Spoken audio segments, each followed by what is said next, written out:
Bicycle, hotel, and casino, 510, no limit hold'em. That's what's on the menu today.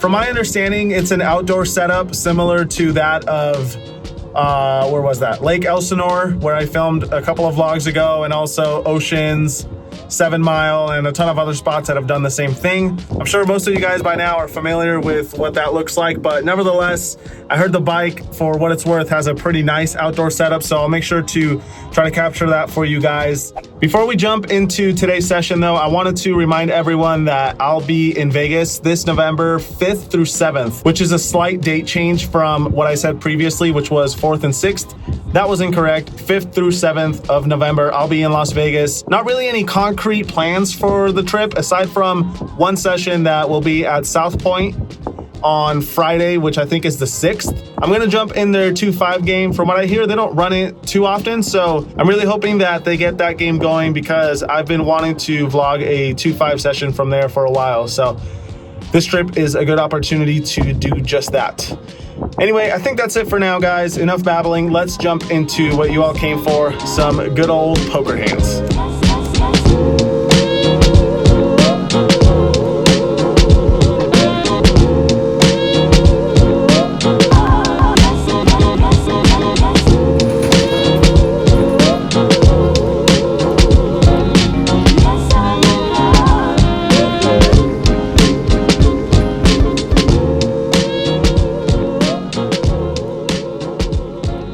Okay, so as mentioned, playing some 5-10 no limit hold'em here at the bike. The buy-in for this game is actually a bit bigger than most 5-10s. I opted for the $3,000 option. Pictured here is $2,000 in chips, but there's actually a $1,000 chip sitting in front that you guys can't see. It's actually a pretty cool looking chip. Anyway, let's get into the hands here. In the first hand of note, I open ace deuce of spades from early position to $35 and get called by just the button. So heads up here to a flop of 10-8-7 with 2 spades. Just because we have the nut flush draw doesn't necessarily give us the right to start blasting away here.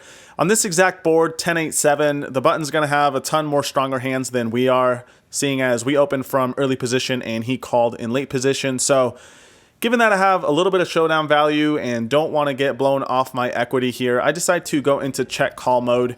Once I check it, the button bets $40. I decide to make the call. Turn card's not bad. It's the deuce of clubs giving us bottom pair.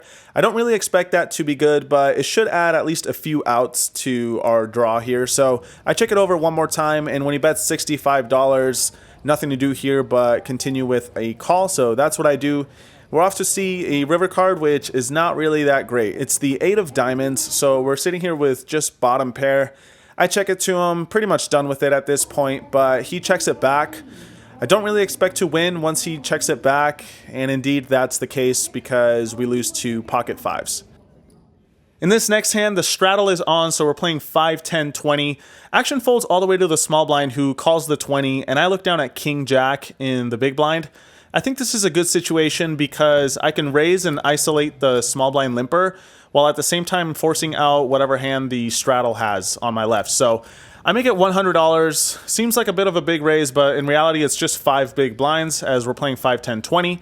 The straddler makes the fold and the small blind calls. So mission accomplished here as we go heads up in position to a flop of ace-10-6 rainbow. Small blind checks it, I put in a continuation bet of $80 and my opponent makes the call. Turn card's the 7 of spades and he checks it one more time. I feel like he'll be calling with quite a few hands on the flop, so even though we might sometimes have the best hand with king high here, I elect to just continue betting on a board that favors my range much more than his.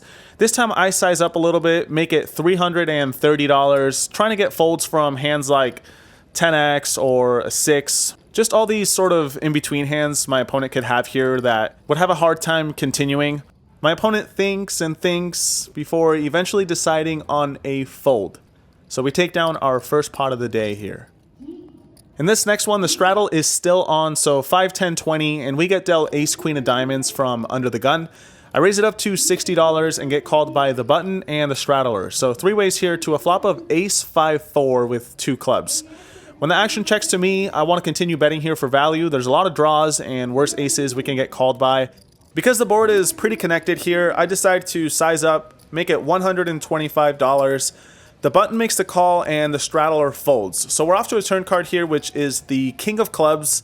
Even though the flush comes in here on the turn, I expect my opponent will be calling fairly wide on the button, so no need to assign him a flush just yet. In fact, I think there's still worse aces and other sort of draws that we can continue to get value from, so I want to put in another bet here, but not too large. This time I make it $190 and my opponent makes the call one more time. So we're off to a river card here, which is the 8 of spades. Not exactly a brick, as 7-6 now makes a straight. But aside from that, if we had the best hand on the flop and turn, we should still have the best hand here. So I feel like we could still get a little bit of value from some worse aces here. Obviously, this is a spot where checking and evaluating is totally fine. But against this exact opponent, who I actually have played quite a bit against at different casinos, I elect to go for some thin value. Gonna bet pretty tiny here and probably fold to a raise. I decided to bet around a third of the pot, $285. Seems to make no difference though, because my opponent just mucks right away. Later on, we look down at ace-jack in the cutoff, still playing 5, 10, 20, so I raise it up to $60. Once again, I get called by 2 players, one on the button and the other in the big blind. 3 ways here to a flop of jack 7-6 with 2 hearts. Big blind checks it over to me. Much like the previous hand, we have a very strong holding on a board that has quite a few draws on it. So I decide to continue betting for value here. 135 to go. The button makes the fold and the big blind calls. Hoping for a clean turn card here, which we mostly get. It's the 3 of clubs. 5-4 now makes a straight, but aside from that, this shouldn't really change anything. I'm trying to think of how much I'll bet once my opponent checks it to me, but seems like it won't even come to that because the big blind announces all in for $350. Nothing to do here but make the call. Obviously, we have a very strong hand on a board that has tons of draws. So I make the call and we're off to see a river card, which is the 6 of spades. My opponent flips over 5-3 of spades. Nice to hold though. He did have quite a few outs.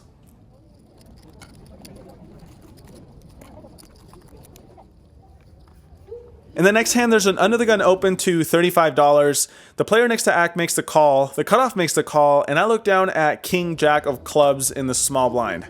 I decide to just make the call and see what happens. Flop comes out king queen 7 with a couple of diamonds and 1 club. I check it over to the under the gun player. He checks as well, and then the fun player next to act puts in a bet of $100. The cutoff folds, and when the action gets to me, nothing to do here but make the call, and I'm happy to see that the under the gun player folds. So heads up here to a 9 of spades on the turn. Not really my favorite card, as jack 10 now makes a straight, as well as a few other hands getting there that I suspect my opponent would be betting in this spot, such as king 9, queen 9, and a bunch of other stuff. Honestly, this guy was just betting mostly when checked to. So I just continue with the plan of checking and seeing what he does. He flicks in a $200 bet this time.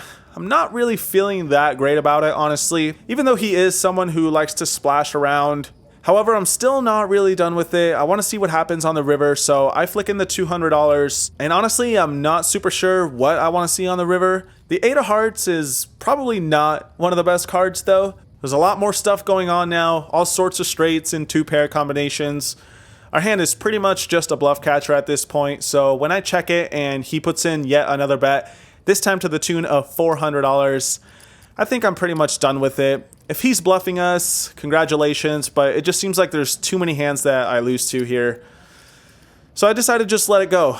Not really my favorite hand I've ever played, but I don't know, just one of those hands where nothing really felt like a great decision.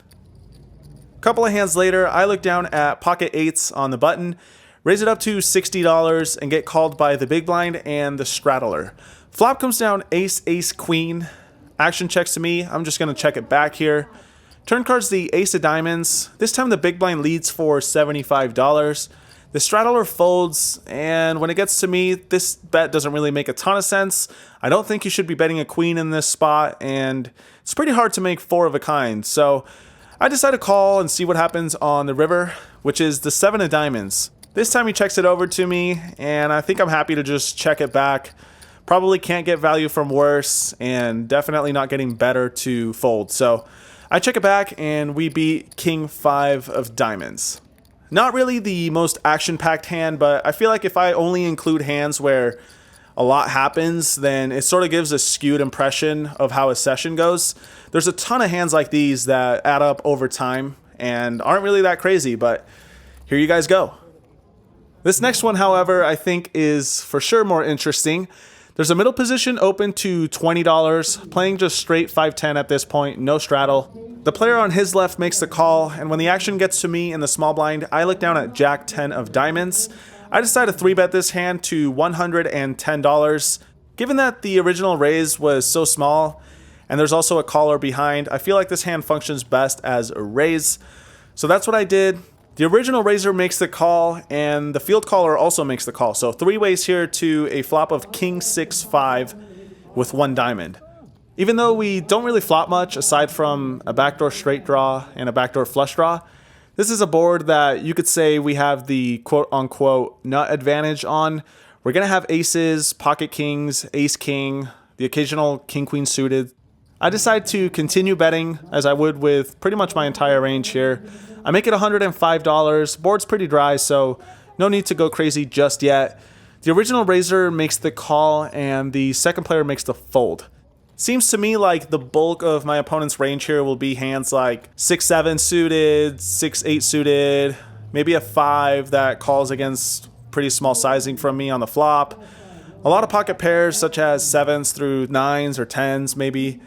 So there's a lot of turn cards where we're going to continue barreling and put those hands in a tough spot, and the ace of clubs is definitely one of those cards.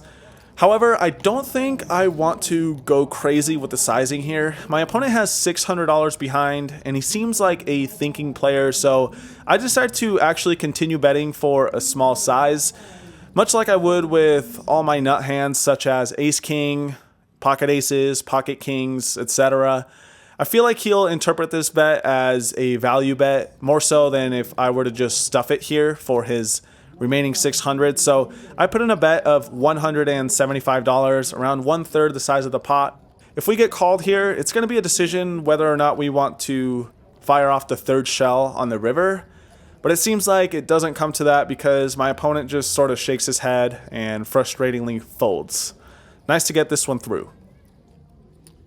Couple orbits later, there's a few players missing from the table, so we're 4-handed in this one, and the straddle is back on. I look down at King Jack of Hearts on the button. Seeing as we're 4-handed and every other player is in a blind, the button actually goes first. A little bit strange, but anyways, I'm going to raise it up here to $60. The big blind makes the call and the straddle makes the call. So we're going to go 3 ways here in position to a flop of 10-9-6 with a heart and 2 clubs. So we flop a backdoor flush draw, a gut shot to the nuts, and 2 overcards. When the action checks to me, I think you can certainly make a case for betting here.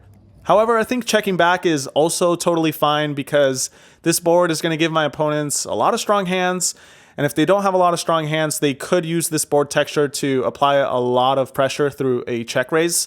So I decided to just pot control here and see what develops on the turn card, which is the Jack of Spades. So we turn top pair, but the board gets pretty frisky here, especially so when the big blind decides to lead out here, $100 to go. This is a little bit concerning because he's betting into 2 opponents. Specifically though, he's betting with the straddler still left to act, and that player could really have anything because on the flop he's just naturally checking to me since I'm the pre-flop raiser. So even though the straddle actually ends up folding, I keep that in mind because it seems like a pretty strong spot to lead. However, we're still beating enough hands that I think just folding here is a little bit too weak. My opponent could have a worse jack or sometimes a pair and a straight draw, both of which we're obviously still ahead of, so I decided to make the call and see what happens here on the river, which is the deuce of spades. So all the draws that presented themselves on the turn seemingly brick on this river card. However, the big blind doesn't slow down. He puts out yet another bet to the tune of $275. I don't know, I think this spot is pretty close. Generally, rivers tend to be very underbluffed in live poker, and that's always sort of at the back of my mind. On the other hand, it's a pretty good price, and we've shown a little bit of weakness, so I feel like he could be sort of enticed to continue betting and try to take it away with all sorts of random hands that are just bluffing. I don't know, this one was close, I'm not gonna lie, it was close. As you guys probably know, when a spot is close, I like to just click call and see what's going on. So this hand was no different. Obviously wrong, as you guys can probably tell by now. My opponent flips over king, queen of diamonds for the best possible hand on this board. Good hand, sir. All right, this next one is probably the hand of the night, so strap in because things get a little bit crazy. It all starts off with me looking down at pocket tens from early position. The straddle's off in this hand, so I raise it to $35. The button makes the call, and the big blind makes the call as well. Three ways here to a flop of king 10-5 with two clubs. So we flop middle set, a very delicious situation for us. We don't block top pair, and there's a ton of draws out there. So when the big blind checks to me, I'm going to put in a value bet here. I make it $75. The button makes the call, and the big blind makes the fold. Looking for a clean turn card here, which unfortunately does not come. It's the three of clubs, bringing in the flush. This is a spot where I think it's fine to either bet small or check. And the reason is I won't really have that many suited combinations opening from early position, whereas the player on the button will have quite a few more. Essentially what I'm saying is he'll have a lot more flushes than I would in this spot, which is why I think a check is fine. And that's actually what I do this time. Check it over to him and see what he does. Obviously not folding to a bet, but probably not going to be too excited if he starts pummeling money into the middle here. However, he checks it back, so feeling a lot better about my hand now. Seems like my opponent probably just has top pair. So we're off to a river card here, which is absolute gin. It's the king of spades. And the reason I say that isn't because we make a full house, which obviously is pretty sweet, but because this is a great card to actually check once again. And my reasoning is that he'll often either have three of a kind, a slow played flush on some occasions, or a hand that just doesn't get there and now decides to bluff at it. So I think leading out here would actually be a mistake. It's better to just target all these hands that are going to bet here and aim for a check raise to hopefully win a huge pot. So that's what I do. I check it over to him, and I'm happy to see that the button does indeed put in a bet, and a pretty big one as well. $225, almost the size of the pot. And this is the stuff dreams are made of here, guys. At this point, we each have a little under $2,000 behind. Ripping it all in seems a little too ambitious. I don't want to blow him out of the water and get him to hero fold a hand like King Jack or something like that. So I elect to go for a little bit of a smaller sizing. This is also a spot where I'm not going to have a ton of bluffs. So for that same reason, I shouldn't be going too big. Eventually, I put in a check raise of $775. My opponent thinks and thinks for a while, bemoaning his luck, saying this would be such a nasty cooler. And indeed, that's exactly what's going on here, because eventually he decides on a call and shows ace jack of clubs, a hand I was definitely not expecting.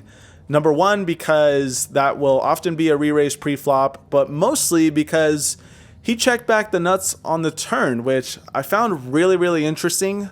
More often than not, I think he should be betting that on the turn. Obviously, I would have called, and then he would have bet the river once checked to, and I probably would have stuffed it, but definitely not complaining. Nice to run good in this hand and take down a very sizable pot. In the last hand we'll go over tonight, there's a middle position limper. This guy had been showing down all sorts of stuff and limping quite a bit, so I decided to raise it up to $45 in the cutoff with ace-9 offsuit. Probably the bottom of my raising range here, but my image at this point was actually pretty solid. I figured I'd get a lot of credit, as well as being in position, I feel like I'll be able to navigate against this opponent fairly well. The big blind makes the call though, and the limper makes the call as well. We go to a flop of king 6-5 with a couple of hearts. When the action checks to me, I elect to put in a continuation bet. We have the ace of hearts, which is a minor consideration, but something I'm taking note of. And there's also a king out there, so why not rep that, right? So I put in a bet of $85. The big blind makes the call, and the middle position limper gets out of the way. Heads up here to a sweet looking turn card, the ace of diamonds. So now it's time to switch from bluffing to value betting. When he checks it over to me, I decide to actually ramp it up here because I'd been betting small all day and showing down good hands. So I feel like suddenly betting big against this opponent will be interpreted as some sort of semi-bluff more so than a value hand. A little bit of a leveling war here going on, but I think you guys get the idea. So I put in a bet of $280. The big blind thinks for quite a while and eventually decides on a call. Pretty healthy pot brewing here, and we're off to a river card, which is the Queen of Spades.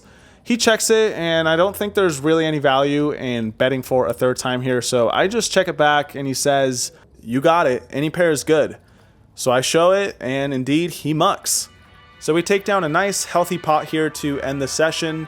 About 15 minutes later, I decided to rack up and get on the road. I hope you guys enjoyed the hands.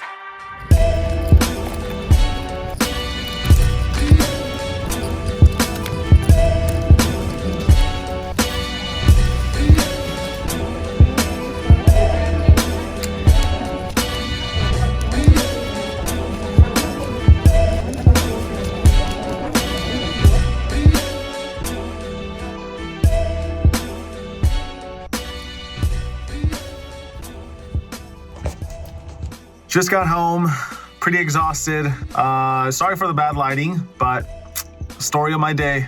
Just bringing you guys along for the ride. Results were as follows. I was in for 3,000 and out for 46.99. So $1 short of a $1,700 profit. More than happy with that. Anytime that you can be in for one buy-in and cash out for more is a good day at the poker table. One more quick reminder that I'll be in Vegas later this week. Hopefully I run into at least a few of you guys over there. If you're interested in like my day-to-day activities while I'm in Vegas, I'll be posting which poker room I'm playing at on my Instagram. So add me on there. Feel free to send me a message if you're interested in linking up, or shoot me any sort of questions, whatever the case is. That's the best place to reach me at. Until next time, guys, as always, thank you so much for watching. Thanks for all the support. And if you want to help me out, leave this video a thumbs up. It really helps the channel grow, as it's been doing pretty well the last couple of months. All right, that's it for tonight, guys. Until next time, good luck at the tables. Peace.